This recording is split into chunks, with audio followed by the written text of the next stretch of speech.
This week I learned that no matter how cynical I get, there are still a few good screenwriters out there.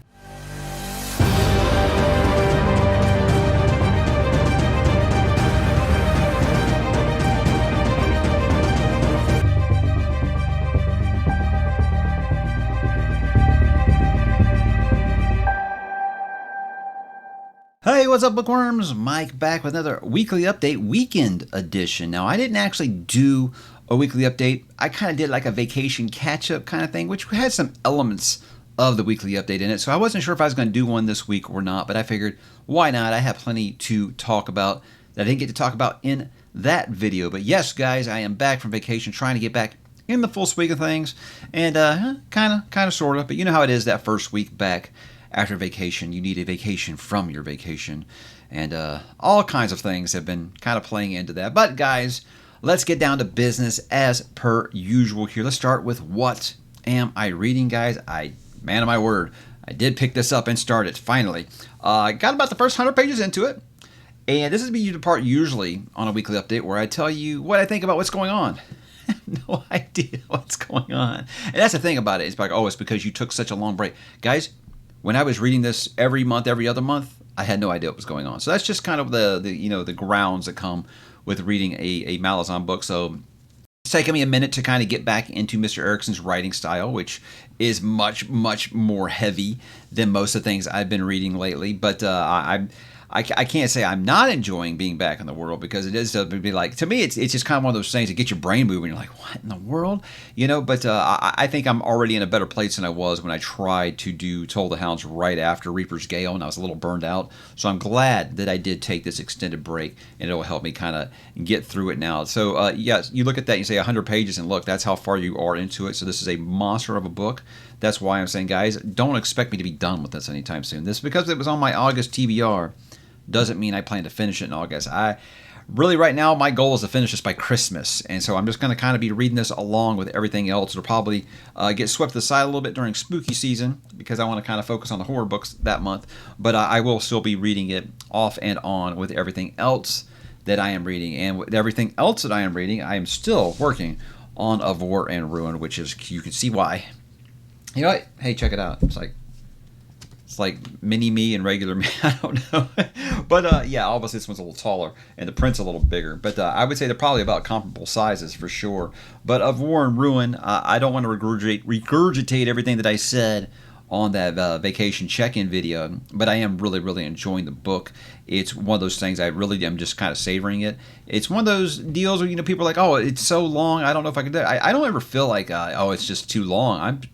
I'm enjoying this world. I'm enjoying that all these characters now kind of have reached a point to where I really do enjoy all of them for different reasons.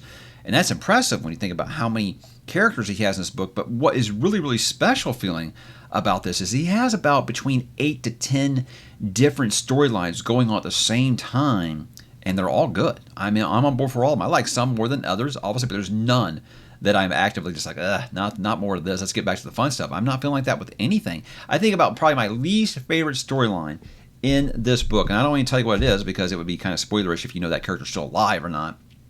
I kind of feel like, that's interesting. I find other things way more interesting, but I'm still very, very interested in this. So again, I think it's just kind of a masterwork of what Mr. Kyle has been able to do just in 3 books here. Of course, monstrously long books. It's quite impressive. And I got to say, guys, if it wasn't for Lonesome Dove, this would probably be my book of the year right now, at least in that leading spot. So it's a very, very damn good book. It's easily the best fantasy I've read this year. And that's why I think I've just kind of latched onto the series so quick. It just kind of started as just like, hey, I'm glad to get back to a little bit of traditional fantasy with a modern spin to it, to where now it's just like, this is just a badass fantasy series, guys. It's adult epic fantasy. I don't see any reason anyone wouldn't like it. And it's just, I think about, that first book, of Blood and Fire, and where this one's at now. And it's just like, I don't want to say it doesn't seem like the same series, because it does, but it feels unique. It feels like its own thing. I can't look at it and be like, oh, this is just like that other fantasy series I've read before, like you might have tended to do a little bit with the Blood and Fire felt like it was a lot of hat tips. This very much is that, where like this is its own thing now, and it's a wonderful thing. It's really, really is good. So I'm excited where it's headed. He did actually send me the e-arc for his new novella, The Ice, which takes place directly after this. So I'll probably be diving right into that as soon as I finish these last 300 pages or so of this monster. And yeah, it's just a great time. It's a great time if you are a fan of Dragon Fantasy, because there's some great stuff out there. That leads me, guys, to what am I going to read. Now, obviously, I'm going to continue working on Toll the Hounds. That's just going to be my what am I going to read for the next few months, probably. I should be able to finish War and Ruin this week sometime. Now that I've got that advanced reader copy for The Ice, I'll probably speed up this a little bit and finish it so I can read that, because, you know, when you're a actual, you know, arc reader, it's nice to, you know, get those things. Like, you can't complain about not getting arcs and then not read them, you know. So I got it's not that long, about 200 pages. That's really short for a Ryan Cahill novella. So I'm very excited to keep doing those things and working on these two books. And I also got some Blake Crouch on the horizon. I'll be finishing the Andrew Z. Thomas Luther Kite series with Locked Doors and Break You, which is very exciting. You guys know Thomas from Nightwish. He and I have become pen pals when it comes to talking about books, and I really got him into Blake Crouch real big time. So he read, you know, all of that trilogy in a row, and he's telling me that he emailed the other day and told me he thought Locked Doors was even better than Desert Places. So that has me very excited. But again, Blake Crouch just doesn't miss with me, so I'm not nervous at all. But I am very anxious to get back to that. If somehow I get right back on a roll and I get done with all this stuff, guys, I'll get into the Toll. That's the third book in Arc of the Scythe, and wrapping that series up. But that's everything I've got planned really for the next week plus to kind of read. How about this week on the channel? Obviously, getting back into the swing of things was really tough. Going back to work was just as bad as I expected, just as busy as I expected, and it felt really weird to take a Friday off, you know, the week after vacation, but I needed it, so I took it. You know, I every other Friday I have off, guys. It's part of my work schedule, so that was nice. But I spent all day yesterday doing absolutely nothing. Just hanging out with kids, playing Sonic Mania on the GameCube, the Switch, and just chilling. You know, I didn't even read yesterday, so it's just sometimes you need to do the like I said, the vacation from your vacations. That was kind of a recharge day for me, but you know, things will be getting back to normal here very soon. And I feel like they kind of already have. I already recorded more videos this past week than I expected, and that began with that post-vacation check-in, as I talked about. Like I said, it wasn't quite a weekly update because it didn't follow the exact same format, but yeah, I did do a lot of the same things, except I just talked about my vacation a lot more and what all that entailed. But yeah, it's fun to do that after, you know, 10 days away from the channel, and kind of talk about what's going on in your current life if you've just pre-recorded a lot of those videos while you were gone. So it was fun kind of catching up. I did my July wrap up and my book of the month. And that was a lot of fun for me because I don't very often seem to have a sci-fi book of the month. And I did for July. And I think it was very deserving. To me, it was a runaway. This was like the first time in a long time it wasn't hard for me to choose my book of the month. Well, I guess the second. Lonesome Dove was a slam dunk, and this one was probably equally as much so, just because of the field that it was going against. I thought that it was a phenomenal book. And yeah, watch that video if you don't know what I'm talking about. But, you know, always fun to talk about the most popular content for the month. Looking back at that, seeing what landed with viewers and what didn't. That was a lot of fun. So, again, I still wish that reviews did a little better, which we'll talk about here in a second. But I'm always happy that you guys are finding content on the channel that you do enjoy. And it's always fun to look back at those things, as well as how the channel is doing. Guys, we're about to hit 98,000 subscribers, so retirement party is on its way. It's coming soon, right?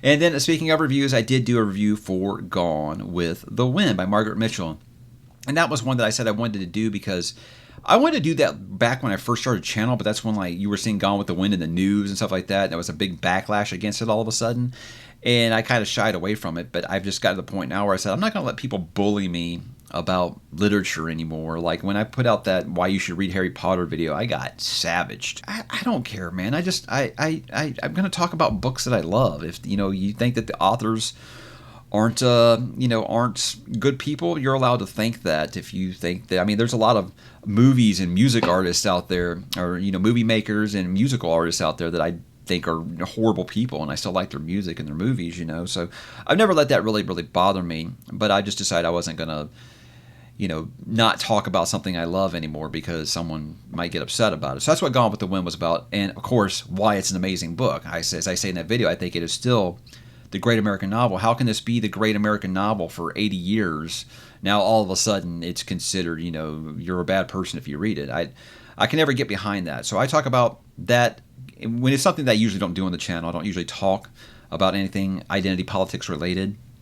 But you can't talk about Gone with the Wind and not, obviously, because when we talk about what doesn't work in that book, I mean, there's some things that are going to be impossible for some people to enjoy that book. But, obviously you run a sci-fi fantasy booktube channel, talking about a book from, it's an American Civil War historical drama that some people consider just a romance. It's not going to get a bunch of interest from your audience. So it's probably like my least watched review in like over a year. But hey, I'm happy to do it because that was, again, one of my top 10 books of all time, and I'm glad I got to talk about it finally.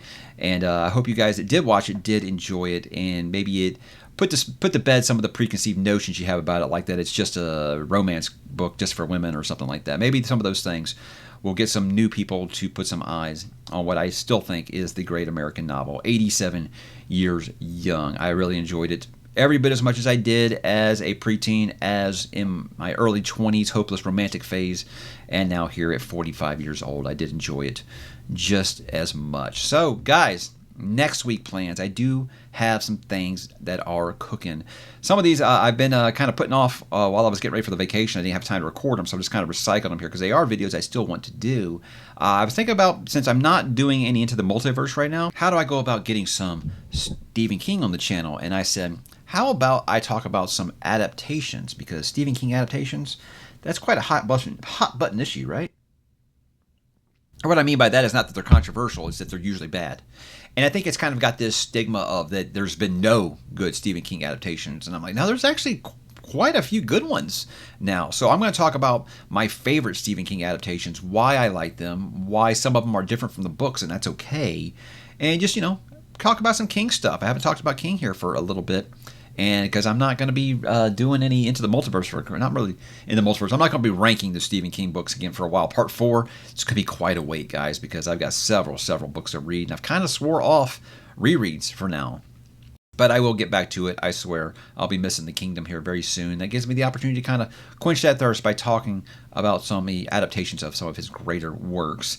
Popular sci-fi I want to try. Now, this is one just... I'm going to talk about some science fiction series that are quite popular among the masses, not stuff that, people are going to be like, I've never heard of that. It's going to be stuff you probably heard of because it's very, very popular.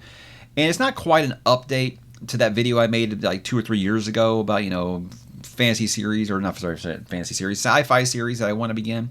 It's not really an update to that, although I have read several on that list, so I can kind of take them off there. It's just much talking about, very, very popular ones you know by name, even if you haven't read them, that I might want to give a try here in the next year or so, because next year, guys, I have no long series that I plan to do, so I'm going to kind of be wide open on some of these things to provide a lot more opportunity for these things. And with a video like that, you get lots of recommendations, so that's something that I'm very excited about always, is getting some recommendations. It'll actually help me remember, oh yeah, hey, 2001, that's a book that's very, very popular I've never read. Maybe I want to give that a try, So it's a fun video. It's a conversation starter, and that's what I am here for, guys. Conversation. I love talking to you guys.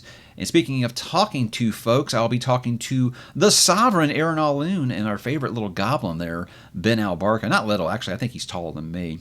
Howlerpod's going to be joining me for our 6th and final, until the last book comes out, spoiler talk for Red Rising. We're going to be talking about the new release, Lightbringer. Hope you guys have finished it here. We gave the people 3 weeks to finish the book because we want to talk some spoilers about it. I haven't even listened to their podcasts, if they've done podcasts about it yet, because I want to be surprised with their opinions on this. So I'm excited to dip into what they think about it. I was lucky enough to get to read it before them, and I've been, because I didn't want to say anything about what happens in the book, but I'm very excited to finally be able to unleash all of my spoilery thoughts and talk to Ben and Aaron about that, because, again, they are the authority on all things Red Rising, and I always love having a chat with them. Hope you guys will join us live for that Thursday night, but, again, please finish reading Lightbringer before you join, because we will be talking spoilers for the entire series. It's going to be a lot of fun, guys. That's all I got for book stuff. I got a couple of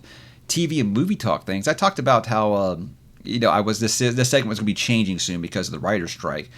But I've been very, very cynical, I think, on modern Hollywood writing. That it's just bad. It almost seems like it is being written by an AI. Everything's so formulaic and things like that, or it's just choosing to grind an act, something like that. But every once in a while, something comes out that you kind of expect something to be like that, and it isn't. And this has happened with me twice now with the Spider-Verse movies. And I watched Across the Spider-Verse with my kids. I think that's because Into the Spider-Verse, Across the Spider-Verse, I think it's 1 and 2. Went into it knowing it was a cliffhanger, so that didn't bother me very, very much. I know a lot of people were quite upset that it is a to be continued, and it is kind of a part 1 of 2. But here's the thing with this, is I grew up reading The Amazing Spider-Man, and that was Peter Parker, right? And so I never really connected with the Miles Morales character because it was always like, no, this isn't my Spider-Man. I grew up with that. And you know what, guys, that are big Miles Morales fans, you're like, oh, grumpy old man.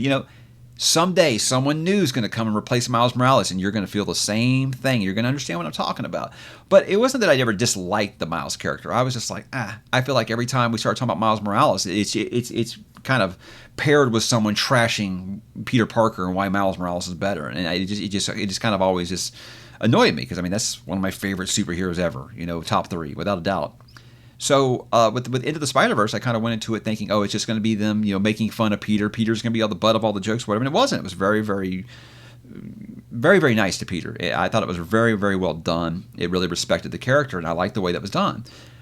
Across the Spider-Verse blows it away, in my opinion. And there's hardly any Peter in it at all. I hope there is more Peter in part 3, but the writing is just fantastic. I mean, it is just a wonderful script. The storyline was just so good. I couldn't get enough of it. I mean, it was just so damn good. And like I'm saying, someone like me that was always kind of lukewarm with Miles Morales and really just enjoying this as much as I did, I mean, this is, gosh, one of the top 5 Spider-Man movies probably. It really was that good. And I was blown away by that. I was never into Spider-Gwen either, and they've done a great job with that. So anytime you can play with the multiverse, it's a lot of fun. And I think what really made this work for me is there are so many Easter eggs to Amazing and Spectacular Spider-Man in there that longtime comic readers will find. I mean, they even put the pointing meme in there, which was hilarious. I almost choked on my drink. It was so funny. But one of the things I really, really liked they did with it was putting in Spider-Man 2099, because that was probably the only non-Peter Parker Spider-Man I really enjoyed reading back in the day. So that was really cool that they're finding ways to tie all these things together. Nothing feels forced. Nothing feels preachy. Nothing feels overly long. I will say, okay, look, 2 hours and 20 minutes. Okay, I think it still probably could have been shaved down to about 2 hours, but I'm trying to get past it. I'm just glad it wasn't 3 hours like everything seems to be doing now. But I mean, like the last third of this movie just had me guessing all over the place, and it really surprised me a few times. And it's got all the emotional beats that you want in a Spider-Man movie. It really does. So focus on some family and your coming of age and stuff. So it's really good, guys. I enjoyed it. My kids enjoyed it. My youngest still says he thinks he likes part 1 better, but only, he said, because it's part 1 of 2. It's like maybe when he says the full story, he'll feel like it beats the first one. But I think he's just watched that first one about 1,200 times, and that might be why he's feeling that way. But very good, guys. Something about my oldest. It's kind of funny because I showed him Saul last year, and I think I broke his mind. Is he's kind of freaked out by dolls. We all have that thing, right? So I was surprised when he asked me, hey, can we watch Megan? I was like, seriously, can we watch Megan? You want to watch Megan? So we finally watched Megan. We were going to wait and watch for Halloween, but it is streaming on Amazon Prime, so we went ahead and watched it last night. I'll be damned, that wasn't a lot of fun. A lot of fun. And it feels really weird to say that about a movie about a killer doll. And I think it's just because they embraced the absurdity of it. And they kind of put it in ways that, almost in like that T2, hey, did you not think that these things would become self-aware? They kind of put it in that way. So it's one of those movies like, yes, you can pick holes through it like crazy. Like, why would you do this? Why would this? If this character's this smart, why would they? Look, she's like this super smart engineer and programmer, and she didn't know to do this. yes, you're going to do that, guys. You're also talking about a movie with a killer doll, so let's not take it too seriously. But I think almost in like kind of like a Drag Me to Hell or a Happy Death Day kind of way. It's just kind of that horror comedy where it can be serious and it can have those serious moments, but you are just kind of having a good time with it. So very good popcorn flick. PG-13, so I think preteen kids would be fine with it.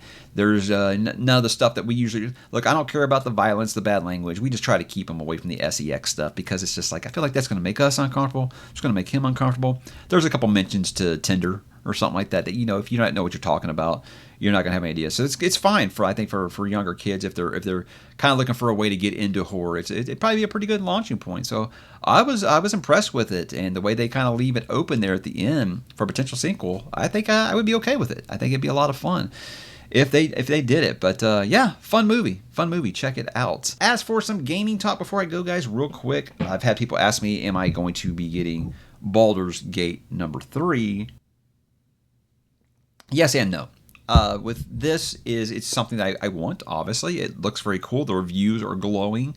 Everyone I know that's played on PC has nothing but amazing things to say about it, except that it is a life stealer. It is a time sink, as all Dungeons and Dragons and Baldur's Gate stuff does dictate. Obviously, I said there's a point where I've got to kind of put a pin in it because I played about 6 hours of Final Fantasy 16, and my wife and I have played maybe 10 hours of Diablo 4, and we're not even close. We haven't even scratched the surface on that. So I said, if I got that, we're going to ignore Diablo 4, and I want to do that. Well, we just got to quit playing Zelda. We can't stop playing Zelda, So it's one of those things where it's like, look, I don't want the backlog to get so big that I just like am juggling all these games and finishing none of them, So I feel like right now the smart thing for us to do, especially with Starfield coming out in a month, would be to wait on Baldur's Gate 3. So I'll be waiting on that one, but only because I'm trying to be an adult and realizing that we won't be able to give it the time that it deserves right now. But I've heard it's really, really good, and different enough. A lot of people are like, "Oh, is it just like Diablo?" Not at all, guys. So I think back to like Baldur's Gate Dark Alliance, just a hack and slash, and this looks like they've come a long way since then. So I'm excited for it, and I'm excited there are more people getting into somewhat of turn-based RPGs again. That's very, very exciting for an old school player like myself. But yeah, I'm not going to be getting that on release when it hits on PS5 here. But yeah, it's something I'll be getting down the road. I wouldn't be shocked if I see myself with it by Christmas time. But as of right now, that's going to have to wait. But I'd love to hear what you guys are thinking of it if you've played it already, because I haven't heard anyone yet say they aren't just having a blast with it. Like I said, except that it's ruining their life because they're missing appointments and they're calling in sick to work to stay home and play it. But to me, these are good things. These are good things. As long as you're responsible with them, right? But guys, that was my week. I would love to know what you guys are up to, what you're watching, what you're reading, what you're listening to, what you're playing, even if it's not Baldur's Gate 3. I'd love to hear what is going up in your world or down in your world. Up or down. Either's fine with me, guys. Whichever one you want to do, up and down, sideways, side to side, diagonal, you name it. Go for it, guys. Whatever makes you happy. So drop in the comments, guys, and I will talk to you there.